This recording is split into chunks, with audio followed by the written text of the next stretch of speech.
Bien, je pense que chacun va avoir le temps de s'installer, donc on va commencer. Chers collègues, la Commission des finances est saisie pour avis du projet de loi d'approbation des comptes de la sécurité sociale pour 2023, qui a été déposé en juillet sur le bureau de l'Assemblée nationale. Chut. Il s'agit du deuxième exercice pour lequel un projet de loi d'approbation des comptes spécifiques et distinct du projet de loi de financement de la sécurité sociale pour l'année à venir est déposé. Nous allons nommer sur le siège le rapporteur pour avis, car il a fallu plusieurs réunions du bureau successives pour déterminer à quel groupe politique pourrait revenir ce poste. Le bureau vous propose que le rapporteur pour avis soit à la fois nommé pour le projet de loi d'approbation des comptes et pour le projet de loi de financement de la sécurité sociale pour 2025, qui devrait être présenté en Conseil des ministres ce jeudi 10 octobre, en même temps que le PLF. Je suis donc saisi de la candidature de Jean-Didier Berger, qui est juste à côté de moi. S'il n'y a pas d'opposition, je propose qu'il soit désigné rapporteur. Pas d'opposition. Jean-Didier Berger, félicitations. Et du coup, on vous écoute. Monsieur le Président, Monsieur le rapporteur général, mes chers collègues, j'ai le plaisir de vous présenter ce matin les grandes lignes du projet de loi d'approbation des comptes de la sécurité sociale pour 2023, plus communément appelé PLAX pour 2023. C'est vrai que c'est aujourd'hui un exercice hautement inhabituel à au moins deux égards. Le premier, c'est que certains d'entre vous ont déjà eu l'occasion d'examiner ce texte avant la dissolution de l'Assemblée nationale. Le texte avait été rejeté, tout comme il avait été rejeté dans le cadre de la Commission des affaires sociales saisie au fond. L'examen du PLAX pour 2023 n'ayant pu aller à son terme en séance publique, nous sommes tenus de reprendre nos travaux sur le texte redéposé cet été par le gouvernement démissionnaire. Vous connaissez la règle du chaînage vertueux. Nous ne pouvons pas aller sur le texte de 2025 sans avoir examiné le texte de 2023, les comptes de 2023. Et c'est la raison pour laquelle nous nous retrouvons aujourd'hui pour examiner le PLAX pour 2023. Et ce texte sera inscrit à l'ordre du jour de la séance publique à partir de mardi prochain. En second lieu, comme vous avez pu le constater, je n'ai pas la même couleur politique que mon prédécesseur, rapporteur pour avis de la Commission des finances, Michel Lozana, et je tire de ce texte d'autres enseignements, et donc je vais y revenir. Je proposerai toutefois également de rejeter ce texte, même si, s'agissant de la suppression des articles, comme Véronique Louwagie a eu l'occasion de le dire, nous ne sommes pas favorables par principe aux propositions de suppression d'articles qui ne nous paraissent pas ni justifiées ni pertinentes, et j'y reviendrai lors de l'examen des amendements. J'organiserai mon propos en examinant successivement le solde et la dette pour 2023, puis en abordant les dépenses et enfin la certification des comptes, plutôt la non-certification d'une des branches du régime,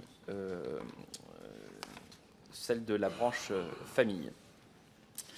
Pour l'ensemble des administrations de sécurité sociale, champ plus large que le périmètre institutionnel du PLFSS, l'article liminaire du projet de loi indique un excédent de 0,5% du produit intérieur brut, soit 12,9 milliards d'euros. C'est mieux que l'année précédente, au cours de laquelle le résultat avait été positif à hauteur de 0,3% du PIB, soit 9,2 milliards d'euros. Il s'agit en réalité, mes chers collègues, d'une amélioration en trompe-l'œil des comptes des administrations de sécurité sociale qui tient surtout à l'excédent de certains régimes de retraite complémentaires et surtout aux opérations de la CADES. Et finalement, de constater une forme d'excédent qui revient à rembourser la dette passée, ça doit quand même nous interpeller. Le solde de la CADES est structurellement excédentaire et démontre sa capacité de remboursement des déficits passés. L'établissement public a bénéficié de 21,1 milliards d'euros de recettes en 2023, lui permettant d'amortir 18,3 milliards d'euros de la dette sociale. C'est plus que l'objectif initialement fixé de 17,7 milliards d'euros par la loi de finances de sécurité sociale de 2023. Selon les documents annexés au PLAX pour 2023, les ressources de la CADES reculeraient à 19,3 milliards d'euros en 2024. Le montant de la dette amortie s'établirait, lui, à 16 milliards d'euros. Cette trajectoire à la baisse est due à la réaffectation d'une fraction de CSG au bénéfice de la Caisse nationale de solidarité pour l'autonomie à compter de 2024 et poursuivra l'année prochaine avec une nouvelle diminution des versements annuels du fonds de réserve pour les retraites. Je rappelle que la reprise de dette à hauteur de 136 milliards d'euros décidée par le Parlement en 2020 dans le contexte de la crise sanitaire s'est accompagné pour la première fois d'une diminution et non d'une augmentation des ressources de la CADES. En contrepartie du report à l'horizon d'amortissement de 2024 à 2033, on a étalé. Au montant, le total de la dette sociale amortie au 31 décembre 2023 est porté à 242,6 milliards d'euros. Le montant de la dette transférée et restante à rembourser s'élève à 145,1 milliards d'euros, soit 37% des déficits repris par la CADES. C'est bien sûr sans compter sur les éventuels transferts supplémentaires qui nécessiteraient soit de reporter à nouveau la date d'extinction, soit d'augmenter les ressources affectées à la CADES, soit évidemment, idéalement, rétablir les comptes sociaux en dégageant des excédents. Je rappelle que les déficits prévisionnels des régimes de base à compter de l'année 2024 ne sont couverts par aucune reprise de dette à ce stade. Dans son rapport de janvier dernier, le Haut Conseil de financement de la protection sociale alerte sur la reconstitution rapide de la dette sociale non transférée qui pourrait atteindre plusieurs dizaines de milliards d'euros en 2070, 70 milliards d'euros pour reprendre le chiffre. La situation financière positive des administrations de sécurité sociale ne doit pas nous détourner notre attention de l'état inquiétant des comptes de régime obligatoire de base de la sécurité sociale et du Fonds de solidarité vieillesse exposé à l'article 1er du projet de loi. Alors que la loi de financement de la sécurité sociale pour 2024 prévoyait un déficit de 8,7 milliards d'euros, celui-ci atteint finalement 10,8 milliards d'euros, soit l'écart arrondi entre 600 milliards d'euros de recettes et 10,7 milliards d'euros de dépenses. Je relève toutefois que le solde s'améliore sensiblement par rapport à l'année 2022, mais il n'y a pas non plus de satisfecit à donner. Le déficit avait atteint 19,6 milliards d'euros après avoir connu un pic historique à 39,7 milliards d'euros en 2020 en pleine crise Covid. Ces résultats sont en majeure partie imputables à l'amélioration du solde de la branche maladie, dont le déficit reflue de 21 milliards d'euros en 2022 à 11,1 milliards d'euros en 2023. J'y reviendrai en examinant l'évolution en 2023 de l'objectif national des dépenses d'assurance maladie, l'ONDAM. Les excédents et déficits des autres branches, beaucoup plus réduits, se compensent entre eux. La Cour des comptes alerte dans son rapport du printemps dernier sur l'application des lois de finances de sécurité sociale sur la perte de maîtrise des comptes sociaux. Je partage cette appréciation, alors que la présentation du projet de loi de finances de sécurité sociale pour 2025 devrait, selon toute vraisemblance, confirmer que le déficit des régimes de base et du FSV en 2024 sera supérieur à la prévision initiale des 10,5 milliards d'euros. Je rappelle que l'accumulation des déficits du régime général, en l'absence d'une nouvelle reprise de dette par la CADES dans le cadre d'une loi organique, pèse sur l'Agence centrale des organismes de sécurité sociale. La cause couvre provisoirement les besoins de financement de la sécurité sociale par des emprunts de court terme inférieurs à 1 an. Cette situation expose la cause à toute augmentation des taux d'intérêt et nécessite une gestion particulièrement prudente du risque de liquidité. J'en viens désormais aux dépenses de l'année 2023 qui progressent de 3,1% pour s'établir à 610,7 milliards d'euros. Il s'agit d'un ralentissement de 1,2 point de pourcentage par rapport à 2022. Je souhaiterais m'attarder sur l'ONDAM qui s'établit à 247,8 milliards d'euros en 2023. Ce chiffre correspond à un surcroît de dépenses de 0,3% à 2022 si l'on inclut les dépenses liées à la crise sanitaire. Les dépenses hors Covid augmentent quant à elles de 4,8%, c'est-à-dire au niveau de l'inflation constatée l'année dernière. On peut se dire à cet égard que de coller au niveau de l'inflation est un résultat satisfaisant. Je considère que dans la situation dans laquelle nous sommes, de ne pas parvenir à faire aller en deçà de l'inflation est un vrai problème. Parmi les facteurs explicatifs, il convient de citer les diverses mesures de revalorisation de la rémunération des agents publics et les hausses successives du SMIC qui ont entraîné la revalorisation de la base de calcul des indemnités journalières de maladie. Je signale que l'extinction des dépenses exceptionnelles liées à la crise sanitaire réduit paradoxalement nos marges de manœuvre. On ne peut plus compter sur ces marges de manœuvre pour l'avenir. Il n'est plus possible de rétablir nos comptes sociaux grâce à cette situation temporaire, et ça nécessite de notre part un regain d'attention et des efforts renforcés, une action résolue pour parvenir à améliorer la qualité du système de santé et la maîtrise de nos dépenses. Il existe des pistes. 1,56 milliard d'euros chiffrés par l'assurance maladie pour 2025 et nous devrons, je le crois, inscrire dans le PLFSS 2025 des dispositions fortes en ce sens. Je voudrais également, mes chers collègues, comme je vous l'ai annoncé tout à l'heure, attirer votre attention sur la non-certification s'agissant de la branche famille et de la Caisse nationale des allocations familiales par la Cour des comptes. C'est vrai que cette situation n'est pas nouvelle, elle s'était déjà posée en 2022, mais je voudrais attirer votre attention notamment sur un chiffre, ne serait-ce que les indus que la CAF n'espère plus récupérer. Ce chiffre se monte à 5,5 milliards d'euros.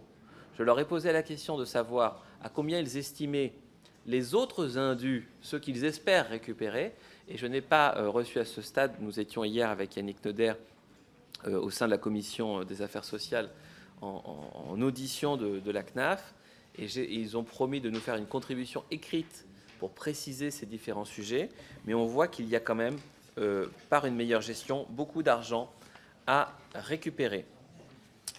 Il est parfois avancé sur certains bancs que les prestations affectées d'erreurs déclaratives non corrigées à l'issue des contrôles internes concernent les opérations réalisées par le réseau des CAF pour le compte de l'État et des départements. C'est le cas pour la prime d'activité, pour le RSA, pour les aides au logement. Il va falloir également regarder combien coûte cette organisation, combien coûtent ces modalités de délivrance des prestations. Et ce n'est pas parce que la CAF et la branche famille, finalement, font le travail de l'État et des départements en la matière que ça les exonère d'une meilleure gestion, je le crois.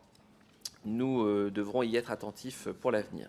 En définitive, l'examen du PLACS pour 2023 démontre une nouvelle fois que la situation financière de la sécurité sociale est plus que jamais inquiétante, de même que ses perspectives pour les prochaines années. Pour l'ensemble de ces raisons et en cohérence avec la position que les députés, notamment du groupe de la droite républicaine, avaient prise en juin dernier, j'appellerai à voter contre ce projet de loi. Et je vous remercie pour votre attention. Merci. Bien, quelques propos liminaires de ma part. Il n'y a pas longtemps, on a vu Michel Barnier, c'était je crois que sa première sortie en tant que Premier ministre dans un hôpital, recevoir les personnels de santé qui lui exposaient les difficultés de leur quotidien et évoquaient les besoins de moyens financiers et humains. Et il a eu une réponse comme quoi il n'allait pas faire de miracle. Moi, ça m'a fait penser, ça m'a rappelé le même genre de scène, même si le propos, pour le coup, de Michel Barnier était un peu plus aimable, j'ai trouvé, mais de Emmanuel Macron expliquant, je crois que c'était en 2018-19, à des personnels d'hôpitaux qui lui posaient les mêmes problèmes, qu'il n'y avait pas d'argent magique. Et l'argent magique, il a bien évidemment fallu en trouver pendant le Covid et en masse pour pouvoir faire en sorte que les hôpitaux publics répondent à l'épidémie. Donc je crois qu'on est toujours au fond sur la même question, c'est-à-dire comment on répond aux besoins de notre système de santé publique, des soignants, et que de ce point de vue-là, je ne crois pas que ça soit une question de miracle, mais de mettre fin à la politique d'assèchement des comptes sociaux et revenir sur des choix financiers contestables. Le premier, c'est la baisse continue des recettes. On l'a documenté sur la question du périmètre des financements de l'État, mais il pose aussi sur la question de la sécurité sociale. D'abord, sur la question d'exonération de cotisations sociales, à hauteur de 89 milliards de cotisations, que les entreprises ne payent pas sans aucune contrepartie. C'est plus de 14% de la recette de la sécurité sociale. Alors c'est clair que c'est quasiment totalement compensé, mais ça pose le problème du transfert de cotisation en fiscalité qui conduit d'un autre côté à réduire les recettes de l'État et donc à aggraver le déficit. C'est aussi le cas avec le RAPT, ou en tout cas le fait de prendre les excédents, puisque sur 3,5 milliards d'excédents, l'assurance chômage s'est vue ponctionner 2 milliards en 2023, je le rappelle. Et enfin, les caisses de la sécurité sociale ont dû elles aussi passer à la caisse, puisque le transfert de TVA n'a pas suffi à compenser les pertes de recettes des exonérations de cotisations pour les retraites complémentaires et l'assurance chômage. D'autre part, on peut aussi s'interroger sur des régimes sociaux dérogatoires pour les complémentaires. Là, je cite la Cour des comptes, son rapport du 29 mai 2024. L'ampleur prise par les régimes sociaux dérogatoires pour les compléments de salaire fait qu'ils portent désormais atteinte aux équilibres financiers de la sécurité sociale et à l'équité du prélèvement social entre les entreprises, entre les salariés. Deuxièmement, Je remarque que malgré ces attaques, le système de protection sociale, et il faut le dire, est excédentaire. Le solde des administrations de la sécurité sociale est excédentaire, 0,5 points de PIB. Et en 2023, le déficit des régimes obligatoires de sécurité sociale est de 10,8 milliards d'euros. Mais en même temps, c'est parce qu'il y a eu un remboursement de 18,3 milliards de dettes qui ont été remboursées. On est dans un système donc où en un an, presque 2 fois plus de dettes qu'on en crée est remboursées. Donc on n'est certes pas à l'équilibre, mais on voit bien qu'on n'est pas dans une situation de déficit créé année après année. Et on peut du coup s'interroger sur le fait qu'en détournant la sécurité sociale 19 milliards de recettes d'impôts injustes, puisque non progressifs, je parle de la CSG et CRDS, l'objectif de la CADES, finalement, on peut se demander si ce n'est pas de faire croire à l'illusion que la sécurité sociale est dans le rouge, et non pas... non, puisque on peut s'interroger sur la question de la dette. Sur la dette sociale, je rappelle une chose, c'est que la dette sociale, et on vient de le voir dans ce que je viens d'expliquer, contrairement à la dette de l'État, elle n'est pas négociable, elle ne peut pas être reportée, etc. Et donc, les moments où l'État a fait peser sur les comptes sociaux des mesures qu'il a prises, qu'il a décidées, je pense notamment, y compris légitimes, je pense que notamment, par exemple, à la question du chômage partiel pendant le Covid, le faire reposer, alors que c'est une décision de l'État d'aider en réalité les entreprises et les salariés, pas de souci là-dessus, mais on voit bien que c'est une décision de l'État, le faire poser sur des dettes sociales qui, elles, ne peuvent pas être négociées, et donc d'accroître des déficits, à mon avis, est un problème sur lequel nous devons nous interroger. Enfin, le dernier choix sur lequel il est essentiel de revenir, c'est de faire porter les conséquences de cette politique sur ceux qui ont le plus besoin de la sécurité sociale. Bon, il y a la réforme des retraites, mais il y a aussi le sous-financement de l'hôpital public. Je rappelle que le président Arnaud Robert, qui est, si je ne me trompe pas, de la fédération, le président de la Fédération hospitalière de France, FHF, qui est également maire de Reims, et si je ne me trompe pas, du groupe affilié à Horizon, demandait uniquement pour le public plus d'1 milliard pour compenser les surcoûts de l'inflation, et c'est que 500 millions d'euros qui ont été débloqués et à partager avec le privé. Lui-même continue d'ailleurs, je l'ai entendu il y a encore 2-3 jours, à s'inquiéter du sous-financement de l'hôpital public de manière endémique. Et enfin, alors que les établissements publics attendaient de récupérer les 720 millions d'euros de sous-exécution de la part de l'ONDAM destinés à l'hôpital public, seuls 470 millions d'euros l'ont été rendus au titre de l'année 2023, soit une ponction de 250 millions d'euros réalisée, au fond, sur le dos de l'hôpital public. Donc de ce point de vue-là, je trouve que la situation n'est pas bonne, et c'est la raison pour laquelle, pour ma part, je ne voterai pas ce compte d'approbation. Monsieur le rapporteur général. Merci beaucoup, Monsieur le Président. Bon, je vois qu'on aboutit aux mêmes conclusions, mais c'est à Charles de parler. Je crois que c'était à moi de reprendre la parole. Non, c'était au rapporteur, je vous donne la parole après. Merci, Monsieur le Président, Monsieur le rapporteur, mes chers collègues. La loi organique du 14 mars 2022 a créé une nouvelle catégorie de loi de financement de la sécurité sociale qui doit être déposée au Parlement avant le 1er juin. Il s'agit des lois d'approbation des comptes de la sécurité sociale, qui est une innovation. Comme les lois de règlement du budget et d'approbation des comptes de l'État, la LACS, ce qu'on appelle comme ça, permet au Parlement d'examiner les comptes du dernier exercice clos dès le printemps, séparément du projet de loi de financement de la sécurité sociale de l'année discuté à l'automne. Le projet de loi a été déposé à l'Assemblée nationale le 19 juillet 2024. Il succède à un autre projet de loi identique présenté par le gouvernement en mai 2024, déjà rejeté par la Commission des affaires sociales le 5 juin 2024, mais devenu caduc du fait de la dissolution. Le présent projet de loi rend compte de prévisions de réduction des déficits moins bonnes que prévues en LFSS. Mais il s'agit quand même d'une réduction, du fait notamment d'une croissance inférieure à la prévision. Avant la dissolution, la Cour des comptes avait présenté à la Commission des affaires sociales, le mercredi 29 mai 2024, son rapport sur l'application des lois de financement de la sécurité sociale en formulant plusieurs critiques. La perte de maîtrise de la trajectoire des déficits de la sécurité sociale, la pertinence de certaines niches sociales, l'intérim médical et paramédical à l'hôpital ou encore la réduction du nombre de lits d'hôpitaux. Il faut aussi rappeler, mes chers collègues, que les précédentes trajectoires financières ont été actées par des projets de loi de financement de la sécurité sociale adoptés par 49.3 sans réel débat. Ce texte, bien que comptable dans son essence, révèle des tendances de fond inquiétantes, un déficit croissant et des recettes insuffisantes pour soutenir un modèle social basée sur la solidarité. La suppression des lits d'hôpitaux constitue un autre sujet de préoccupation. La Cour des comptes a critiqué la fermeture de lits, souvent due à un manque de personnel plutôt qu'à des décisions budgétaires bien évaluées. En 2022, 21% des lits de l'AP-HP étaient fermés, dont près de 70% à cause de l'insuffisance de personnel. Ce phénomène est également observé dans d'autres grands hôpitaux, comme l'AP-HM, c'est-à-dire à Marseille, et les HCL de Lyon. Les causes principales de ce manque de personnel sont liées aux conditions de travail, à la rémunération, à la pénibilité des métiers hospitaliers, et cela va de pair avec un fort taux d'absentéisme dans la fonction publique hospitalière. En 2022, les comptes des administrations de sécurité sociale, les ASSO, ont montré une amélioration, marquant un excédent de 0,5 points de PIB. Cependant, en 2023, on observe une dégradation par rapport aux prévisions initiales. En effet, l'article liminaire du présent projet de loi présente un solde des ASSO pour 2023 à hauteur de 0,5 points du PIB, soit de 13,2 milliards. Ce chiffre donc est inférieur aux 0,7 points de PIB qui était initialement prévu dans le projet de loi de financement de la sécurité sociale pour 2024. Le montant consolidé des recettes des ASSO est de 750 milliards.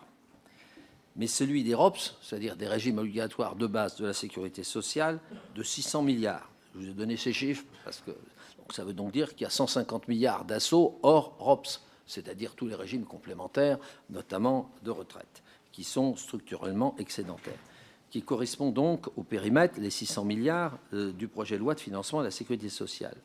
Et donc, si les ASSO sont excédentaires de 0,5 points de PIB et les ROPS en déficit de 0,4 points de PIB, ça signifie que les ASSO hors ROPS sont excédentaires de 0,9 points de PIB. C'est-à-dire c'est tous les systèmes essentiellement de retraite dont certains capitalisent des excédents pour faire face à leurs engagements, qui expliquent cette situation qui parfois trompe certains lecteurs non avisés qui disent mais je ne comprends pas, les ASSO sont très excédentaires de 0,5 points de PIB. Voilà l'explication. Alors le gouvernement explique la dégradation par un rendement inférieur des prélèvements obligatoires combiné à une croissance économique plus faible que prévu. L'article 1er, quant à lui, approuve le tableau d'équilibre des ROPS et uniquement des ROPS, dont le solde s'élève à moins 10,8 milliards d'euros pour 2023. Bien que cela soit en amélioration par rapport à l'année précédente, cette performance reste un peu inférieure aux prévisions initiales, puisqu'on devait être à moins 8,7, donc c'est un écart de 2,1 milliards. Les dépenses relevant du champ de l'ONDAM se sont établies à 247,8 milliards d'euros. C'est l'objet de l'article 3. Se sont donc établis à 247,8 milliards d'euros, dépassant de 200 millions la prévision rectifiée dans la loi de financement de la sécurité sociale pour 2024. Ce léger dépassement ne saurait masquer une réalité bien plus alarmante. Le gouvernement continue de faire du taux d'endettement des hôpitaux la variable d'ajustement du respect de l'ONDAM. Le président, puisque ça a été évoqué, de la Fédération hospitalière de France, considère que le déficit de fonctionnement des hôpitaux publics dépasserait le milliard.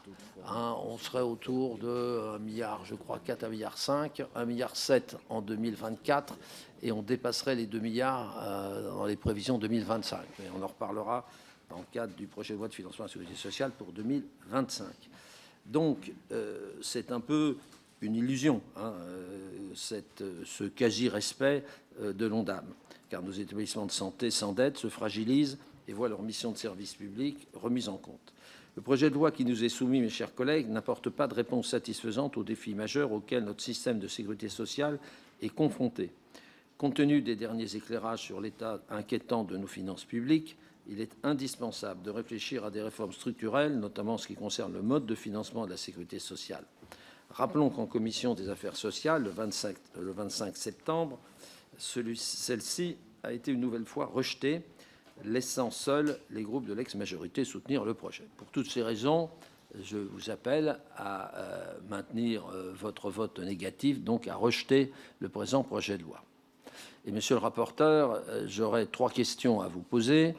Ma première question porte sur l'efficacité des exonérations et réductions de cotisations sociales. Je rappelle aux collègues qu'on en est à 76 milliards. 76 milliards. Dans quelle mesure ces allègements sont-ils intégralement compensés par l'État à la sécurité sociale? Première sous-question. Et deuxième sous-question, quelles sont les principales pistes examinées dans le cadre de la préparation du PLFSS, si vous avez quelques informations, pour renforcer leur efficacité, stimuler l'activité et l'emploi et réduire le coût? Ma deuxième question, c'est quel est le montant actuel de la dette sociale non transférée à la CADES? On en est à combien à fin 2023? Quelles sont les prévisions à fin 2024? Et puis, dernière question, sur le fonds de réserve des retraites que vous avez évoqué, quelle évaluation faites-vous de la performance du FRR en 2023, puisqu'on considère que globalement ces fonds sont assez bien gérés? Et quelles sont les perspectives pour cet outil qui, je le rappelle, ne reçoit plus de dotation depuis 2010? Monsieur le rapporteur. Merci beaucoup, Monsieur le Président. Merci beaucoup, Monsieur le rapporteur général. Donc, j'allais dire tout à l'heure, Monsieur le Président, qu'avec des chemins différents, nous arrivons aux mêmes conclusions de rejet de ce texte. Moi, je voudrais quand même dire deux ou trois choses par rapport à ce que vous avez dit. Quand on est à moins 10 milliards, il faut bien voir quand même moins 10 milliards structurellement, et on passe à plus 10 simplement parce qu'on rembourse 20 milliards de dettes. Mais on continue à faire rouler de la dette, et en plus, comme dans la crise sanitaire, on a pris la décision de l'étaler, de reporter, et qu'en plus on n'y intègre pas tout, mais on continue à être vraiment dans le rouge. Il ne faut pas qu'on se trompe d'analyse. Ça, c'est un point qui me paraît majeur. Ensuite, que l'État prenne un certain nombre de décisions. Quand ces décisions sont sociales, qu'elles pèsent sur les comptes de la sécurité sociale, ça paraît quand même relativement logique.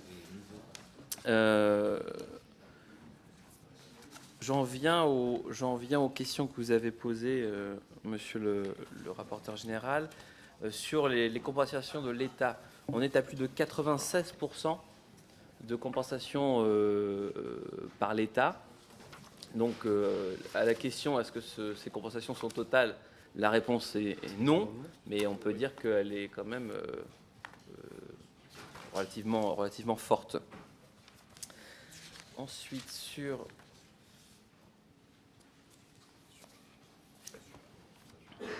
les mesures. Oui, ça représente à peu près ça. Oui. Sur les informations disponibles qu'on a pu voir dans la presse, les mesures envisagées pour le prochain PLFSS représenteraient un surcroît de recettes de l'ordre de 15 milliards d'euros entre 2025 et 2027. L'objectif affiché est d'adoucir la pente des allègements sociaux en aboutissant à une réduction générale dégressive des cotisations patronales jusqu'à 3 fois le SMIC. Les principaux bénéficiaires seraient les salariés dont la rémunération est située entre 1,3 et 1,8 SMIC. Et puis après, vous m'avez posé une question sur le fonds de réserve des retraites.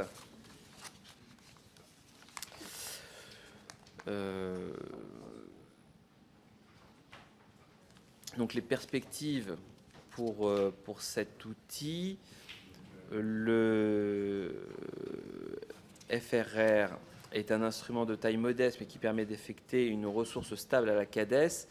Celle-ci est autofinancée par le produit des placements du FRR sans recourir à une recette fiscale supplémentaire. La performance de ce fonds de réserve des retraites devrait diminuer à l'avenir à mesure que la part des actifs de performance est abaissée pour garantir la liquidité du fonds et sécuriser le remboursement de son passif. Voilà. Et puis, sur la dette sociale, comme je le disais tout à l'heure dans mon propos, on serait à 70 milliards d'ici à 2070, qui serait fin 2023, mais je crois que je l'ai dit dans mon propos aussi. On est à 240, je crois. Attendez, je vais retrouver le chiffre. La dette sociale amortie au 31 décembre 2023 est portée à 242,6 milliards d'euros. Le montant de la dette transférée restant à rembourser s'élève à 145,1 milliards d'euros, soit 37% des déficits repris par la CADES.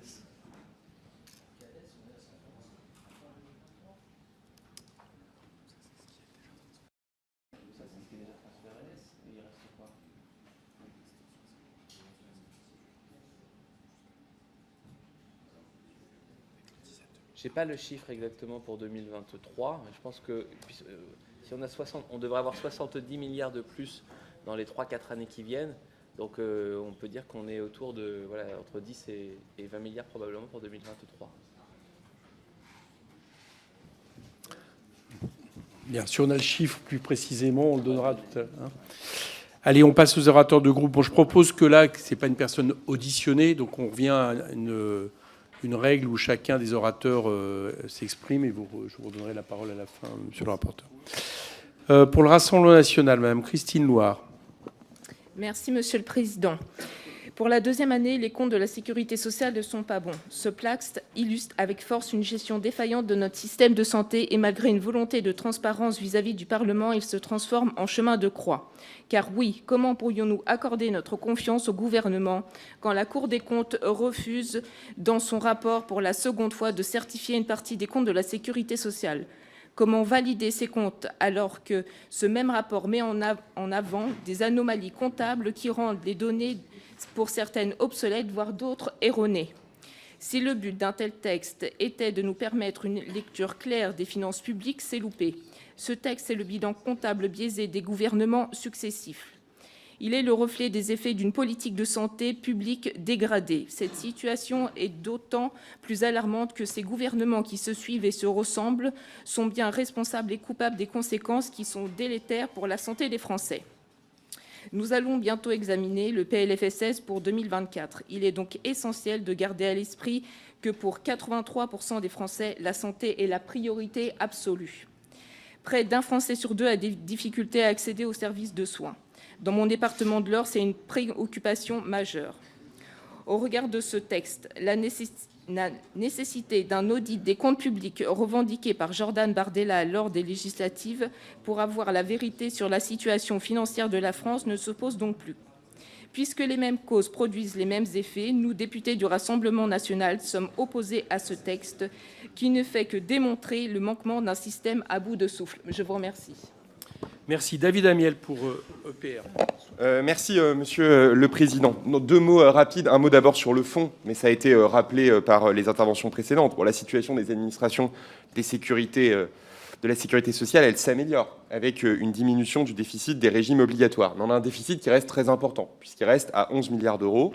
Et ce résultat est d'ailleurs inférieur aux prévisions qui avaient été faites lors de la loi de financement de la sécurité sociale pour 2024. Et il est donc évident que la maîtrise des dépenses reste un objectif prioritaire quand on abordera notamment le prochain PLFSS. Mais un mot ensuite sur l'objet de cette loi, parce qu'on a ici un peu le même débat, ou plus exactement la même confusion que celle qui règne quand on aborde les lois de règlement du budget. Et moi, je ne désespère pas de rappeler qu'il ne s'agit pas ici de choix politiques, il ne s'agit pas d'un projet de loi de financement de la sécurité sociale. Il s'agit simplement d'une photographie produite par nos administrations de la situation passée. Ce projet de loi, il reflète fidèlement les comptes de la sécurité sociale, il est confirmé par la Cour des comptes pour sa sincérité, sa régularité. Son adoption est cruciale pour la transparence de nos débats, pour permettre le travail de nos administrations. Et refuser ce texte revient à un acte de défiance, au fond, envers les acteurs de la sécurité sociale qui font leur travail au service de l'intérêt général, nonobstant les différents choix politiques qu'on est amené à faire dans le cadre des projets de loi de financement de la sécurité sociale. Et moi, je trouve que ces séances où nous rejetons des textes qui sont essentiellement administratifs, sans aucune incidence politique, sans aucune incidence sur la vie des Français, sans aucune portée pour nos politiques publiques, au fond, d'une manière un peu nihiliste, alimente l'antiparlementarisme à plein tube. Je crois que ça reflète exactement ce que les Français ne veulent plus voir de nous, et c'est la raison pour laquelle notre groupe soutiendra évidemment ce projet de loi. Merci. Pour France Insoumise, Damien Modet, pardon. Merci, Monsieur le Président, Monsieur le rapporteur. On nous demande ici d'approuver donc les comptes de la sécurité sociale et nous ne le ferons pas. D'ailleurs, celui qui en parle le mieux de ce texte, c'est le rapporteur pour la Commission des affaires sociales, le collègue de droite Yannick Neuder, qui, à propos de ce texte, parle d'insincérité budgétaire dévoilée au grand jour. Les Mozart de la finance sont donc irrécupérables, qu'il s'agisse du budget de l'État ou de la sécurité sociale, ce n'est ni fait ni à faire, qu'il s'agisse de nos impôts ou de nos cotisations, ce n'est ni fait ni à faire. Et là, nous devons approuver ces comptes alors que nous sommes dans un contexte lamentable où les budgets se font toujours attendre et où les quelques informations que nous avons ne peuvent nous rassurer. Alors que les administrations de la sécurité sociale sont excédentaires, on continue de nous dire à longueur de journée que des économies doivent être faites sur notre santé, sur notre protection sociale. Alors que ce qui coûte le plus cher, et c'est ce que l'on voit dans les comptes, ce ne sont ni les patients ni les retraités, mais les innombrables niches fiscales et cadeaux fiscaux en tout genre qui ont été faits. Et le gouvernement précédent a passé son temps donc à creuser un trou et à demander aux Français de le reboucher, et c'est ce que s'apprête à faire le nouveau gouvernement soutenu par la droite, par les macronistes et cautionné par le Rassemblement national. Et comment ils vont demander aux Français de rembourser? C'est par leur santé, et c'est par leur santé qu'ils vont payer donc le grand plan Macron-Barnier. Je rappelle quand même sur l'année qui va venir que 60 milliards d'euros d'économies sont prévus, dont 15 milliards qui seront faits sur la sécurité sociale. Et concrètement, ça veut dire que le gouvernement droite macroniste soutenu par le Rassemblement national va moins rembourser les consultations de médecins, donc les mutuelles vont augmenter. Il va y avoir des économies sur les arrêts maladie, des économies sur les pensions de retraite. Et enfin, ce gouvernement droite macroniste soutenu par le Rassemblement national s'apprête à mettre un reste à charge sur les dispositifs médicaux. Concrètement, ce que ça veut dire, c'est que vous allez même taxer les pacemakers. Vous allez mettre une taxe sur les pacemakers pour faire en sorte de rembourser la dette. Dites-vous à quel point on fait des sacrifices sur la santé des Français. Et évidemment, on va avoir un hôpital qui va être sous-financé, à qui il manquait déjà 1 milliard d'euros l'année dernière. Bref, je conclus comme j'ai commencé avec les mots du rapporteur pour la Commission des affaires sociales. Pour l'heure, nous sanctionnerons l'insincérité budgétaire révélée au grand jour. Nous voterons contre le texte. Merci. Philippe Bras pour le groupe socialiste. Merci beaucoup, Monsieur le Président. Je me permets de répondre aux propos de notre collègue Amiel.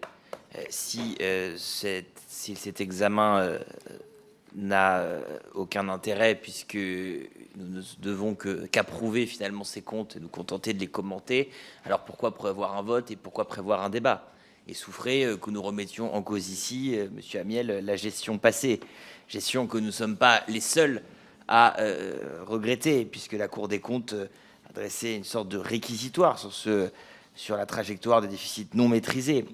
Je lis le rapport de la Cour des comptes sur l'application des lois de financement de la sécurité sociale. Un tel niveau de déficit est un point de bascule, car le financement des déficits de la sécurité sociale n'est plus assuré à terme. Et pourquoi ce financement n'est plus assuré à terme? D'abord, un tassement des recettes en raison des allègements généraux. Et nous devons travailler sur ce sujet dès le prochain projet de loi de finances et le projet de loi de financement de la sécurité sociale, notamment pour les exonérations de cotisations sociales au-dessus de 2 SMIC. Et puis, une hausse de dépenses qui n'a pas été évidemment compensée par les recettes affectées. Et la Cour des comptes aussi pointe un certain nombre de critiques dans la politique du gouvernement. Les niches sociales sur les compléments de salaire, dont le coût a atteint 19,3 milliards d'euros en 2023 pour une efficacité très contestable, à mettre au regard d'ailleurs du déficit de la sécurité sociale elle-même de 7,8 milliards d'euros. L'intérim médical et paramédical, et je crois que nous devons travailler sur cette question. Un rapport a été fait par l'inspection générale des finances, la suppression de lits d'hôpitaux, la qualité des contacts aussi des usagers avec les caisses. Pour l'ensemble de ces raisons, nous, les socialistes, voterons évidemment contre ce projet de loi d'approbation des comptes de la sécurité sociale et nous espérons que le débat budgétaire qui s'ouvre nous permettra enfin de doter notre sécurité sociale, notre modèle de protection sociale d'un financement adéquat. Merci. Pour la droite républicaine, c'est Véronique Louwagie. Merci, Monsieur le Président. Merci beaucoup, Monsieur le rapporteur, pour avis de votre présentation. Ce projet de loi d'approbation des comptes de la sécurité sociale est en tout point identique, cela a été dit, à celui qui a été rejeté par la Commission des affaires sociales en juin dernier. Son vote étant un préalable indispensable à l'examen du PLFSS, cette nouvelle législature impose qu'il soit à nouveau déposé et examiné au Parlement. Je rappelle que le PLAX de 2022 avait été définitivement rejeté par le Sénat en juillet 2023 sans conséquence sur l'examen du PLFSS. Le rejet de ce document étant sans conséquence, le groupe droite républicaine votera contre ce PLAX 2023 auquel nous ne pouvons aucunement nous associer tant il illustre une situation budgétaire dégradée, une gestion budgétaire catastrophique et s'apparente à un véritable aveu d'impuissance à pouvoir résorber la dette sociale qui a été longuement évoquée. Face à ce dérapage des comptes de la sécurité sociale, nous appelons à une gestion responsable, à une gestion durable des dépenses de santé pour ne pas faire porter sur les générations futures le poids des mauvais choix des derniers gouvernements. Et je voudrais avoir deux remarques et deux réflexions qui devraient nous conduire tous à travailler. Le sujet de l'hôpital, cela a été évoqué par le rapporteur général sur le cumul des déficits, sur la situation du manque de personnel. Moi, je voudrais pointer également le poids administratif, le poids de la bureaucratie au travers de l'hôpital. Et nous avons un chiffre qui revient régulièrement où nous avons un écart de 10% de personnel non soignant de plus en France que dans les autres pays. Et dans une mission que j'avais conduite avec mon collègue Robin Reda, le ministre de la Santé nous avait fait part qu'en 2022, il avait reçu 8500 données chiffrées pour chacune des ARS, donc vous multipliez par 18 ARS, et nous avait indiqué qu'il n'avait pas les moyens d'étudier et de travailler sur toutes ces données chiffrées. Et dans le même temps, le ministère de la Santé avait produit 4300 pages d'instructions à destination des ARS. Et une deuxième réflexion qui devrait nous conduire sur le modèle de notre financement. Est-ce que nous allons pouvoir continuer à financer le budget de la sécurité sociale sur les revenus du travail, sachant que le nombre de cotisants va diminuer de 41 000 à partir de 2030 pour finir à un nombre de cotisants qui en 2030 sera de 31,5 millions de cotisants à 30 millions de cotisants en 2070. Donc nous devons avoir une vraie réflexion sur le mode de financement et sur notre modèle social. Je vous remercie. Merci. Tristan Lahaye pour le groupe écologiste. Monsieur le Président, quelques mots pour expliquer la position du groupe écologiste et social qui, sans surprise, votera contre le projet d'approbation des comptes de la sécurité sociale pour 2023.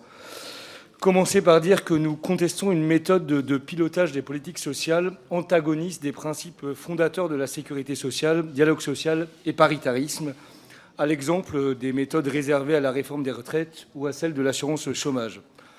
Au plan strictement comptable, nous constatons les effets d'une politique de moins-disant social, obsédée à l'idée de réduire le coût du travail et qui fait de la protection sociale l'ajustement à la baisse de la valeur travail. Le déficit des comptes de la sécurité sociale est de 10,8 milliards d'euros, alors même que les réductions de cotisations et exonérations de cotisations s'établissent à 73 milliards, dont beaucoup ne sont pas compensés. Cherchez l'erreur. Des décennies durant, notre modèle de protection sociale a notamment accompagné la croissance des besoins sociaux qu'implique le besoin toujours permanent de davantage de formation et l'augmentation de l'espérance de vie. L'effet du sous-financement de la sécurité sociale ne permet plus aujourd'hui de répondre aux besoins de la population. Pire, il encourage les logiques de protection individuelle. Je vous épargnerai ici l'inventaire exhaustif de tous les sujets brûlants, mais juste en citer quelques-uns. L'aggravation d'accès aux soins dans les zones rurales. Un Français sur deux qui vit en zone rurale juge difficile cet accès. Les déserts médicaux, 11 millions de Français habitent à plus de 30 minutes d'un service d'urgence. La prise en charge indigne des personnes âgées et la situation financière dramatique des EHPAD. Pour terminer, relevons que la branche retraite demeure déficitaire sans que les enjeux de pénibilité ou encore de carrière hachée n'aient été pris en compte et alors même qu'est annoncé un décalage de l'indexation des retraites au 1er juillet, dramatique pour ceux des retraités déjà en situation précaire. Merci. Emmanuel Mandon pour les démocrates. Merci, Monsieur le Président. Monsieur le rapporteur général, monsieur le rapporteur, chers collègues, 2 semaines après avoir examiné les comptes de l'État pour l'année 2023, nous devons reproduire le même exercice pour les comptes de la sécurité sociale. Les chiffres font apparaître une amélioration du solde global des administrations de sécurité sociale, mais un déficit des régimes obligatoires de 10,8 milliards d'euros, principalement dû à la branche maladie. Si ce déficit est en amélioration par rapport à 2022 en raison de la baisse des dépenses liées au Covid-19, il reste cependant très supérieur aux prévisions initiales, notamment en ce qui concerne l'ONDAM, voté chaque année par le Parlement. La persistance d'un tel écart fait redouter l'apparition d'un déficit structurel dans les années à venir, à moins que des réformes ambitieuses ne soient conduites. Cette situation renforce notre conviction que pour garantir l'équilibre de nos comptes sociaux, nous devons accélérer les réformes qui contribuent au plein emploi, renforcer la lutte contre la fraude sociale ou encore s'interroger sur la persistance de certaines niches sociales. Pouvoir discuter de ce texte constitue, selon nous, une avancée notable en faveur du renforcement du pouvoir de contrôle et d'évaluation du Parlement. Il fait œuvre de transparence, Toutefois, ce serait affaiblir, selon nous, la portée de cette avancée que d'aboutir au rejet automatique des comptes pour remettre en cause la base objective et ne pas prendre acte finalement de la gestion de l'année précédente. Décider de ne pas les approuver remettrait, selon nous, donc de mettre en cause même l'évaluation. Or, sans chiffres, il n'y a pas de constat. Ainsi, c'est en responsabilité que nous nous prononçons. Les députés démocrates voteront en faveur de ce texte. Je vous remercie. Merci. Pour le groupe Horizon. Oui, merci Monsieur le Président, Monsieur le rapporteur, chers collègues. Je veux avoir une pensée pour notre ancien collègue Thomas Mesnier, à qui nous devons cette nouvelle catégorie de loi de financement de la sécurité sociale suite à la révision du cadre organique en 2022. Ce projet de loi, présenté avec l'ensemble de ses annexes, renforce l'information du Parlement sur la situation des comptes sociaux et les politiques de sécurité sociale. Nous ne pouvons que nous en réjouir. Sur le fond, on constatera l'excédent connu par la branche famille en 2023, les progrès significatifs vers les objectifs de réduction des accidents du travail et des maladies professionnelles pour la branche AT-MP, ou encore les budgets de plusieurs milliards d'euros alloués au soutien des structures de santé et les initiatives de prévention, qui incluent le financement de projets visant à améliorer la qualité et l'efficacité des soins, ainsi que la gestion des achats hospitaliers.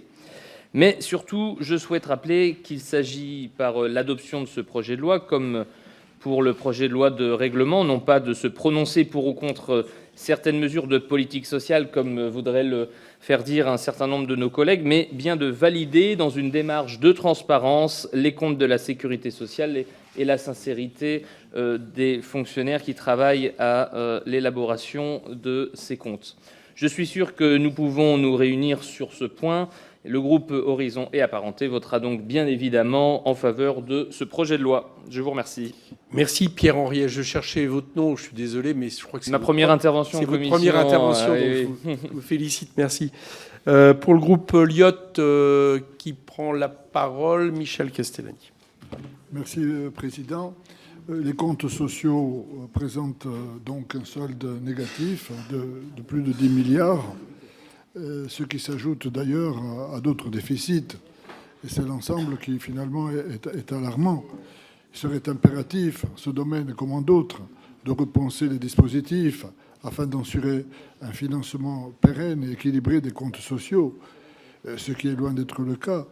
Précisément, je cite le rapport de la Cour des comptes qui souligne justement l'absence de maîtrise de la trajectoire. Alors, tout ça n'est pas facile, naturellement, quand on sait l'état de nos établissements de santé, les déséquilibres financiers des hôpitaux, les déficits des EHPAD et surtout la situation budgétaire générale. Pourtant, l'enjeu de fond, il est bien là.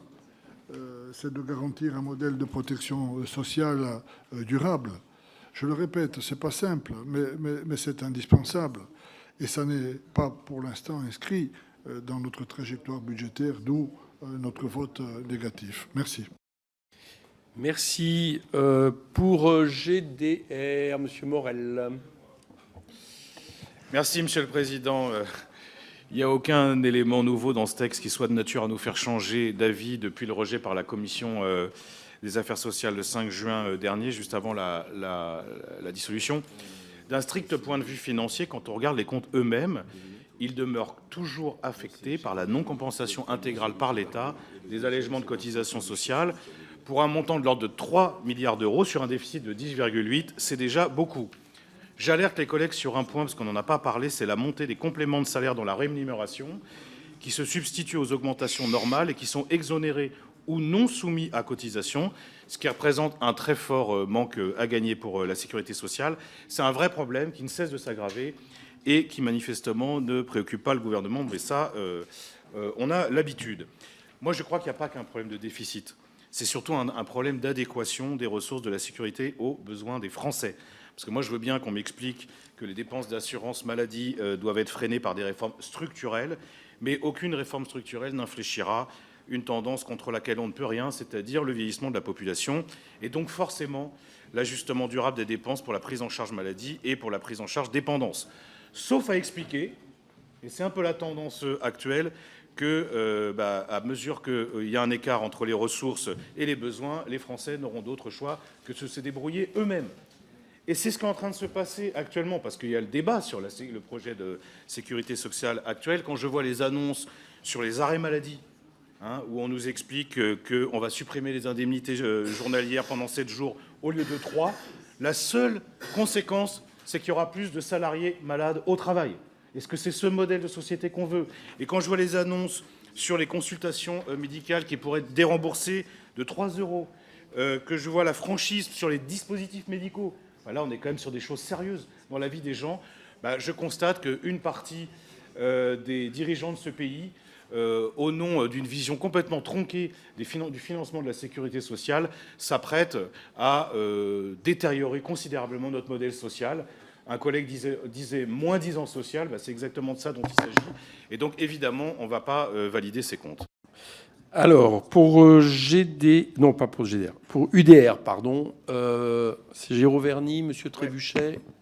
Géraud Verny. Merci, monsieur le rapporteur. Merci, monsieur le président. Pardon. Merci, monsieur le rapporteur. Écoutez, on se retrouve dans une situation ubuesque à nouveau, puisque nous avons devant nous des comptes qui ne sont pas certifiés ou certifiés avec réserve.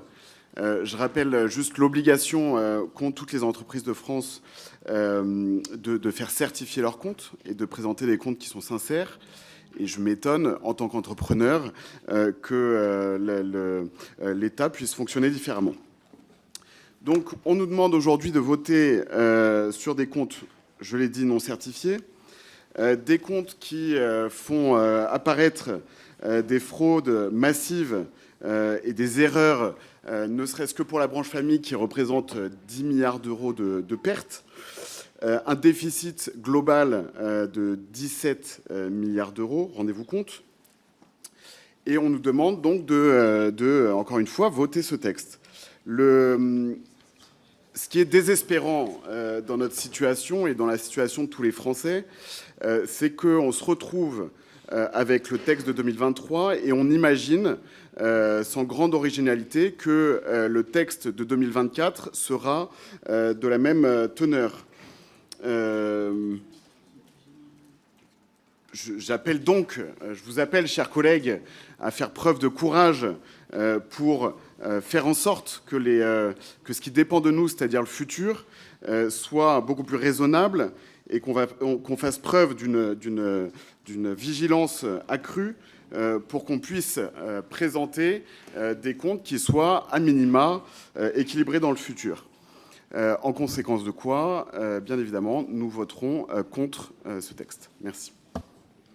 Merci. Monsieur le rapporteur. J'ai d'autres orateurs, mais je propose de ne pas les prendre, parce que là, sinon, on est dans une étude de projet de loi de finances, donc c'est une DG par groupe. Monsieur le rapporteur. Merci beaucoup, Monsieur le Président. Je voudrais réagir à plusieurs observations qui ont été faites par les différents orateurs. D'abord, c'est la première réflexion, c'est celle sur l'argent magique et sur la capacité à faire des miracles ou pas.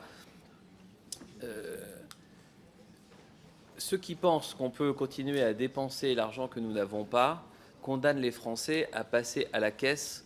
Et au moment du partage de l'addition, c'est comme dans le sketch de Muriel Robin, il n'y a plus personne pour payer, tout le monde se regarde en chien de faïence et personne ne veut faire les efforts concernés. Et penser que dans des comptes où on aggrave encore la situation de 10 milliards et où on donne l'impression que parce qu'on rembourse une dette passée de 20 milliards que tout irait bien, je pense que c'est vraiment se mettre le doigt dans l'œil et induire les Français complètement en erreur. Donc il faut redire la vérité, c'est ce qu'a préconisé le Premier ministre et je partage son analyse à cet égard. Nous ne sommes pas à l'abri d'avoir d'autres crises sanitaires, d'autres difficultés majeures, d'autres problèmes à gérer et nous devons nous redonner les marges de manœuvre pour pouvoir y faire face le moment venu et repousser comme nous l'avons fait, décaler, étaler la dette est une solution qui engage les générations futures d'une façon relativement irresponsable. La deuxième chose que je voudrais dire, c'est que d'imaginer que de mettre fin aux exonérations de cotisations sociales pourrait se faire, ce qui revient un peu à un remède miracle, sans qu'il y ait des conséquences sur la compétitivité de nos entreprises et donc sur le chômage à terme, c'est une illusion. Plus de chômage à terme, c'est moins de recettes pour la sécurité sociale. Et il faut quand même que vous ayez aussi, mes chers collègues, en perspective, que l'augmentation des recettes des comptes de la sécurité sociale est de moins en moins rapide. Nous sommes en décélération. Donc si nous continuons à décélérer, nous allons finir par ne plus avoir d'accélération du tout, ne plus avoir d'augmentation du tout, et par repasser à nouveau dans une situation d'aggravation. Je voudrais répondre à la question de monsieur le rapporteur général tout à l'heure, mais je le laisse terminer avant cela. Je vais venir simplement sur les remarques qui ont été faites par les groupes de l'ex-majorité présidentielle sur la pertinence de pouvoir approuver ou désapprouver les comptes. Je dirais que l'approbation des comptes n'a de valeur que si nous sommes capables de les désapprouver. Parce que si l'approbation était par essence automatique, elle n'aurait absolument aucune valeur. Et quand nous avons des comptes qui démontrent la gravité de la situation d'une part, et d'autre part le fait que ces comptes eux-mêmes méritent d'être très sensiblement améliorés au point qu'une des branches voit ces comptes non certifiés par la Cour des comptes, on peut quand même vraiment s'interroger et reconnaître collectivement que nous avons des marges d'amélioration dans la façon d'organiser nos comptes est à l'honneur de la République et ne relève en rien de l'antiparlementarisme. Je voudrais revenir sur les propos de ma collègue Véronique Louwagie. Effectivement, je pense que ce sont des éléments qui méritent d'être soulignés. 10% d'écart, mais si on reprend le chiffre, le personnel administratif dans nos hôpitaux, c'est 24% en Allemagne, dans les autres pays, et 35% en France. Donc c'est 50% de plus de personnel administratif dans notre pays. Là, on a une vraie marge de manœuvre pour transformer, sans même chercher à faire d'économie, transformer ce personnel administratif en personnel soignant pour améliorer la qualité de l'offre de soins. Ça paraît tout à fait primordial. Voilà, et donc pour terminer, je voudrais répondre plus précisément à la question qui m'a été posée par le rapporteur général tout à l'heure, et je n'avais pas exactement les bons éléments suffisamment précis. Donc au 31 décembre 2024, nous aurons 34,5 milliards de dettes non affectées à la CADES. Parmi ces 34 milliards et demi, il y en a 10,6 qui relèvent de la CNRACL, 16,6 millions sur l'Europe 2024, et 7 milliards qui relèvent d'une forme d'imprévision. Au moment où on a décidé de décaler sur la CADES en 2020 toute la partie au moment du Covid, il y a 7 milliards qui n'ont pas été pris en considération. Donc au 31 décembre, on sera à quasiment 35 milliards. Et en 2027, à 70 milliards. Donc on voit que pour 2025, 2026, 2027, on va être sur un trend de 10 à 15 milliards d'euros. Chaque année, on serait chaque année sur ce rythme-là, avec évidemment le risque que ça soit même exponentiel. Merci. On va passer aux amendements. On passe à l'article liminaire, amendement numéro 1. Donc c'est une discussion... des articles, pardon, c'est des identiques de suppression, excusez-moi. Le 1, qui le présente, Madame Pantel, Monsieur Brun. Je vais me substituer à ma collègue Sophie Pantel. Chaque année, nous proposons cet amendement. On est bien que nous ne nous opposons pas à la présentation du tableau qui est faite. Simplement, nous voulons dire un double regret. D'abord, évidemment, regret de cette exécution avec... finalement une prévision de dépenses qui est supérieure à ce qui avait été évalué en raison d'une sous-évaluation lors de la dernière loi de financement de la sécurité sociale. Et puis un problème sur les recettes avec un moindre rendement que prévu des prélèvements obligatoires. Ce que nous souhaitons également dire, c'est que nous nous opposons au format de cet article. Et nous souhaitons, et nous le portons depuis déjà de nombreuses années, qu'il n'y ait pas seulement les points de PIB et une vision essentiellement comptable, mais que l'on puisse, dans cet article liminaire, discuter de l'ampleur des besoins sanitaires et sociaux, avec un tableau de bord qui contiendrait des indicateurs sur l'état de santé de la population, la qualité du système de retraite, l'inégalité de pension entre les femmes et les hommes, qualité de vie au travail, etc. Donc voilà pourquoi nous vous proposons cet amendement de suppression. Merci pour même amendement de suppression. Ensuite, pour le groupe LFI, qu'il présente Damien Modèle. C'est moi, Monsieur le Et Président. non pas Daniel. Bon, en cohérence avec les différentes prises de position, et comme l'a dit mon collègue, on va demander la suppression de cet article liminaire, l'occasion de redire que les administrations sont excédentaires et qu'on a le sentiment effectivement que la protection sociale est utilisée pour combler les déficits de l'État. D'ailleurs, dans la loi de programmation de finances publiques, il était notamment écrit que dans cette trajectoire, il est fait l'hypothèse conventionnelle d'une contribution du secteur des administrations, la réduction du déficit de l'État sous forme de transfert dès 2019. En fait, on est en train de transférer l'excédent pour aller combler les manques dans le budget de l'État. Et nous, on pense que si excédent il y a, si moyens il y a, ils doivent être mis pour les soignants et non pas pour payer les erreurs du Mozart de la finance. Merci. Ensuite, pour le RN, qui prend la parole? Madame Loire, peut-être? Oui, merci Monsieur le Président. Nous souhaitons supprimer cet article liminaire car les pourcentages annoncés ne nous permettent pas de valider les comptes de la sécurité sociale pour 2023.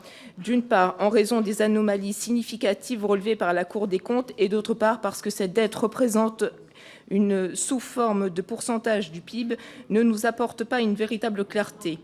Si cette méthode de présentation peut répondre aux exigences du marché financier et de la Commission européenne, elle n'est pas adaptée à nos débats. Au-delà de la non-certification des comptes de la Cour des comptes, tout cela manque de transparence. Je me permets donc de vous demander de manière simple et directe les chiffres en termes de dépenses, de recettes et de soldes pour l'exercice 2023. Je vous remercie. Merci. Et enfin, Monsieur Lahaye, peut-être?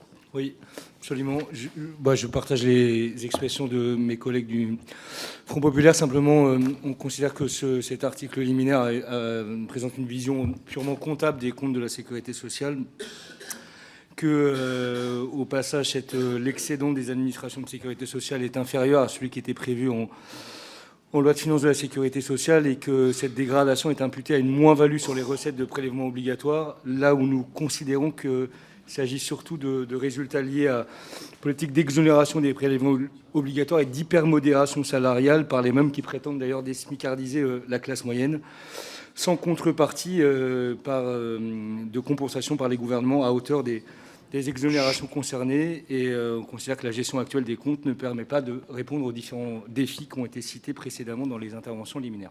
Merci. Monsieur le rapporteur. Merci beaucoup, Monsieur le Président.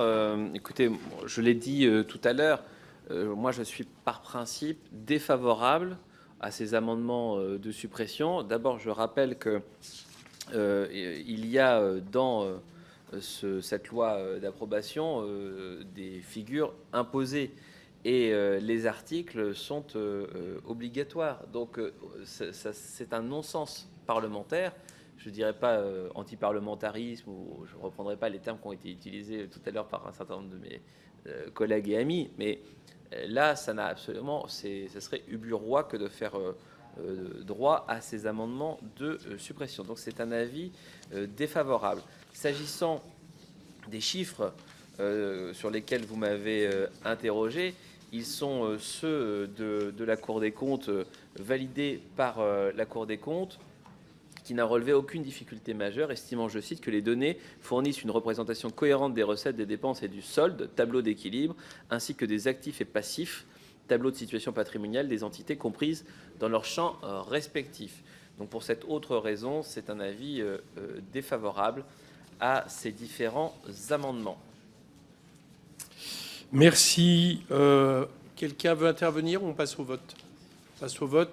Qui est pour les amendements de suppression?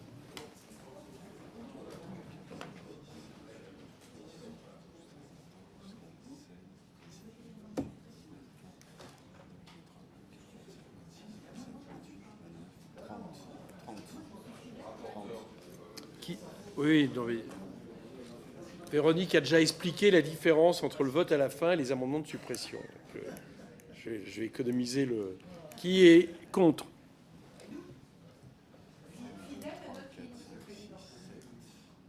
Puis comme depuis ce matin, vous êtes dans la majorité en plus. 16. Donc ils sont adoptés. Bah, c'est toi qui me l'as informé.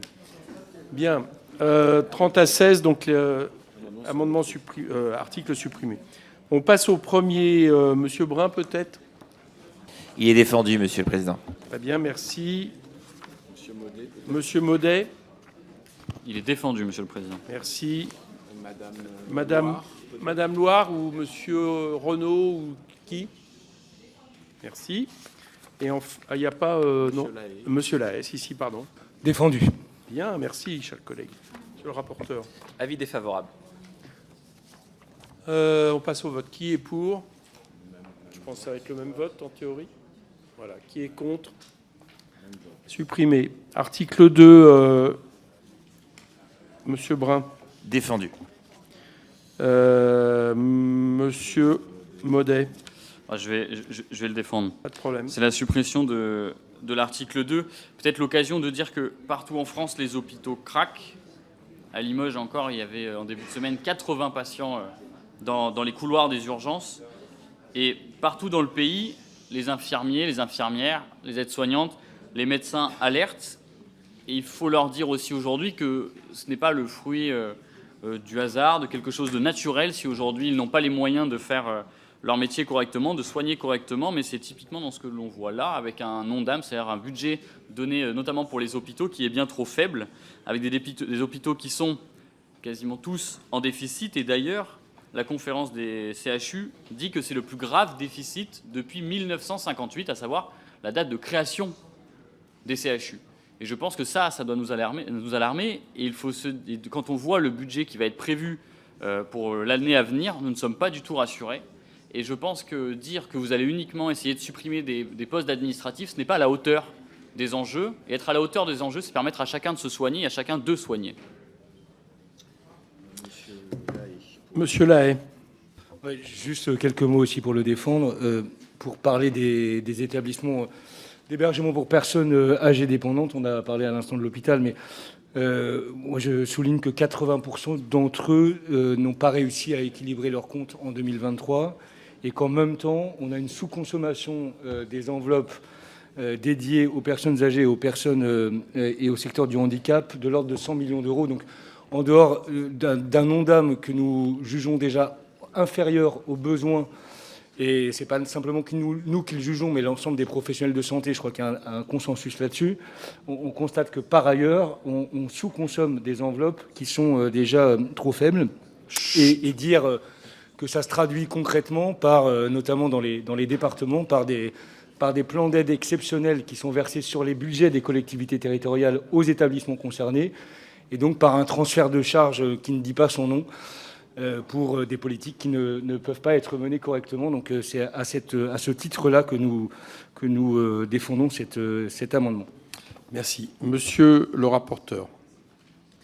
Merci, Monsieur le Président. Mes chers collègues, je voudrais quand même vous dire que les amendements de suppression que vous portez n'auront absolument aucun effet sur la réalité des choses. Donc, ce qu'il faudrait plutôt, c'est être en mesure de faire des propositions.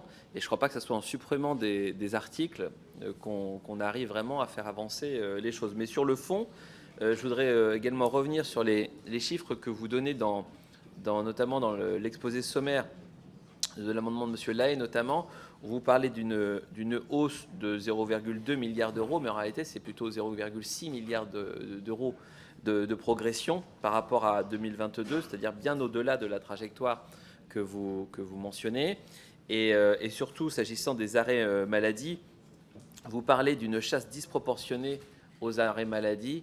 Je ne crois pas du tout que les chefs d'entreprise ou que même les patrons des collectivités locales ou que tous ceux qui emploient dans notre pays se disent qu'il y aurait en France une chasse aux arrêts maladie tout à fait excessive. Je voudrais quand même rappeler à tous nos collègues que les dépenses d'indemnisation des arrêts de travail pour maladie du régime général sont passées en seulement 5 ans.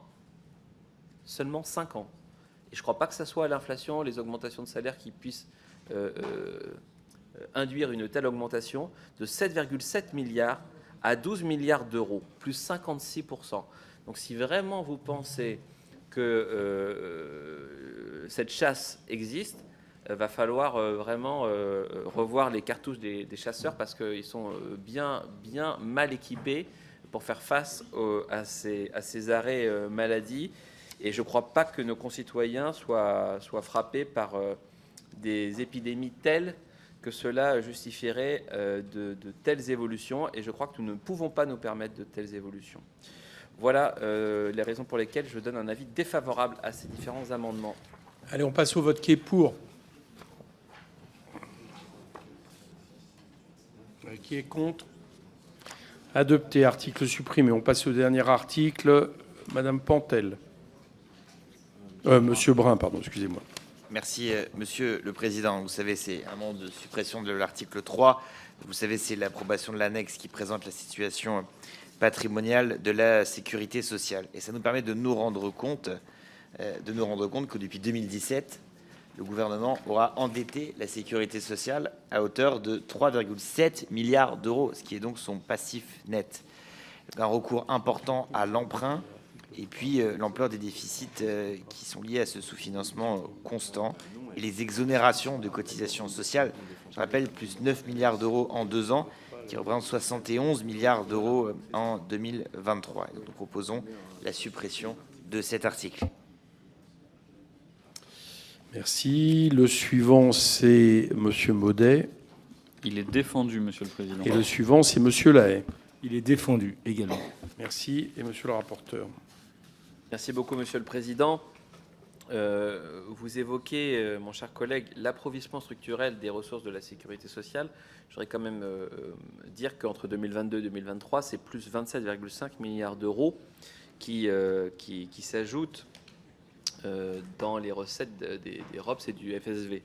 Et je rappelle également que les allègements sociaux sont compensés à plus de 96% par l'État via l'affectation de 72,1 milliards d'euros de déficit de crédit budgétaire et de produits de TVA. C'est donc un avis défavorable sur ces différents amendements, Monsieur le Président. Merci. On passe au vote qui est pour. Les trois derniers.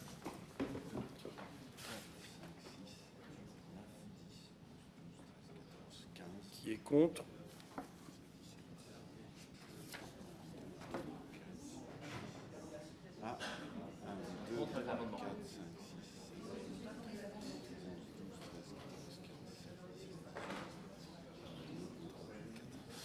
Ils sont rejetés.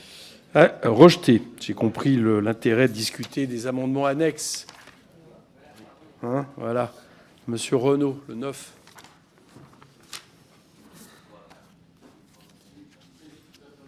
Monsieur Lauture. Monsieur Il s'agit tout simplement à travers cet amendement de réintégrer la dette Covid au sein de la dette portée par le budget de l'État parce qu'on est dans une situation qui est totalement anormale et qui pèse sur les comptes sociaux. Monsieur le rapporteur. Alors, derrière la reprise de la dette Covid, il y a un ensemble de choses qui ne relèvent pas du même ordre. Il y a un ensemble hétérogène de passifs. Il y a les déficits constitués au 31 décembre 2019, soit 31 milliards d'euros. Il y a un tiers de la dette hospitalière, c'est-à-dire 13 milliards d'euros dont le principe et les modalités de reprise avaient déjà été arrêtés lors du déclenchement de la crise sanitaire. Et puis, il y a les déficits prévisionnels pour les années 2020 à 2023, dont j'ai parlé tout à l'heure, afin de combler le besoin de financement lié à la pandémie. 92 milliards d'euros. J'ai dit tout à l'heure qu'il y avait 7 milliards qui n'avaient pas été tout à fait bien estimés, qui vont se reporter ensuite. On peut être très critique, et je le suis, sur cette façon de voir les choses, mais c'est ainsi. La reprise de 136 milliards d'euros de la dette par la CADES a été justifiée à la fois par l'équilibre financier de la sécurité sociale, qui relève de la compétence du législateur. Ensuite, comme je le disais tout à l'heure, de toute façon, cette dette, il va bien falloir la payer, et il s'agit bien d'une dette sociale. et ensuite qu'on dise dette Covid ou dette sociale, c'est de toute façon le même élément qui va revenir. C'est l'obligation qui nous est faite de mieux gérer nos comptes sociaux si nous voulons préserver notre modèle social auquel, je crois, sur tous les bancs, nous sommes particulièrement attachés. C'est donc un avis défavorable. Ok, je propose qu'on passe au vote. Qui est pour?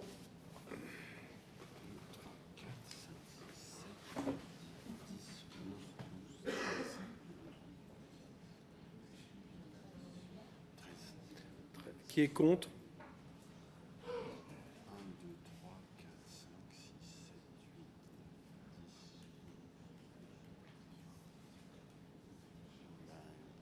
Adopté. On passe à l'amendement suivant, le 11. Merci, Monsieur le Président. Je soutiendrai aussi l'amendement précédent par gain de temps. L'amendement suivant, excusez-moi. Dans notre quête, notamment, aussi, vous l'avez soutenu, je crois. dans notre quête pour la traçabilité des engagements financiers de la France sur les marchés internationaux et pour savoir aussi quel type de détenteur finance la dette française, nous proposons 2 amendements afin d'assurer la traçabilité de la détention des titres liés à la CADES. Le premier amendement sur les pays et l'origine géographique des investisseurs sur la dette française pour que nous soyons conscients des enjeux de souveraineté et de dépendance qui peuvent malheureusement y être liés. Et le deuxième amendement sur la nature des investisseurs, savoir si ce sont des fonds de pension ou des fonds de souverains qui peuvent également mener à des enjeux de souveraineté extrêmement préoccupants.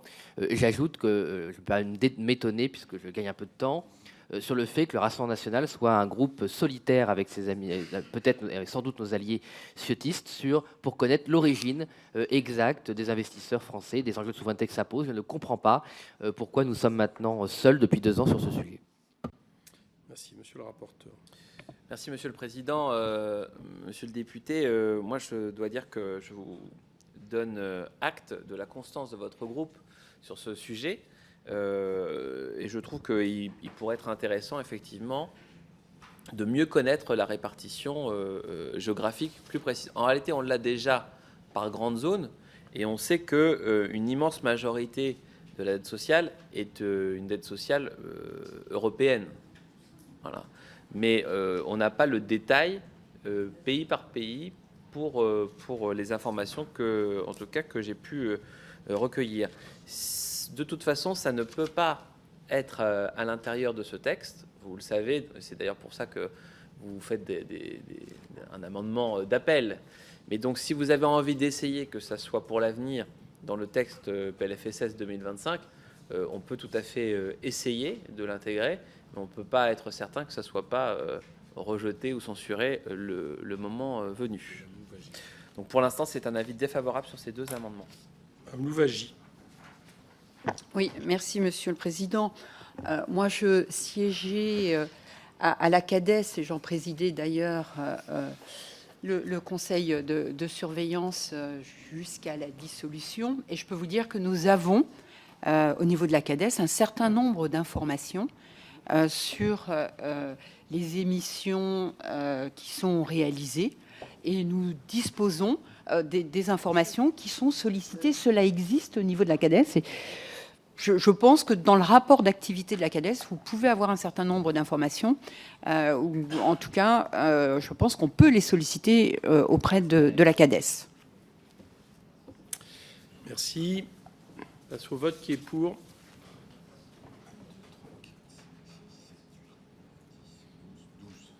Qui est contre?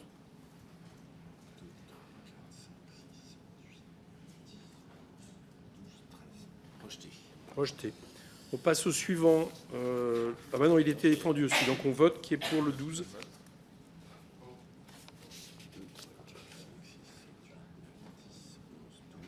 Qui est contre?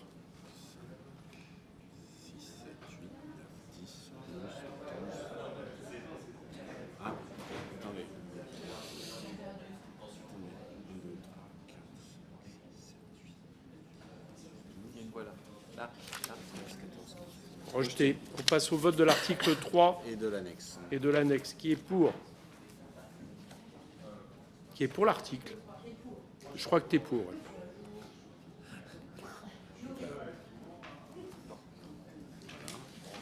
Qui est contre? Il est rejeté. Rejeté. Du coup, on n'a pas voté. Du coup, tous les articles étant rejetés. Tous les articles étant rejetés, on n'a pas à voter l'ensemble de ce texte. Merci, monsieur le rapporteur. On se retrouve demain à 18h, je vous rappelle, pour l'audition de Pierre Moscovici pour le Haut Conseil des finances publiques. Vendredi matin à 8h30, je précise, pour celle des ministres Antoine Armand et Laurent Saint-Martin. Et bien évidemment, aussitôt que demain on recevra des documents, nous vous les transmettrons. Voilà. Le bureau reste dans la salle. Je propose 5 minutes d'interruption juste et on finit notre réunion.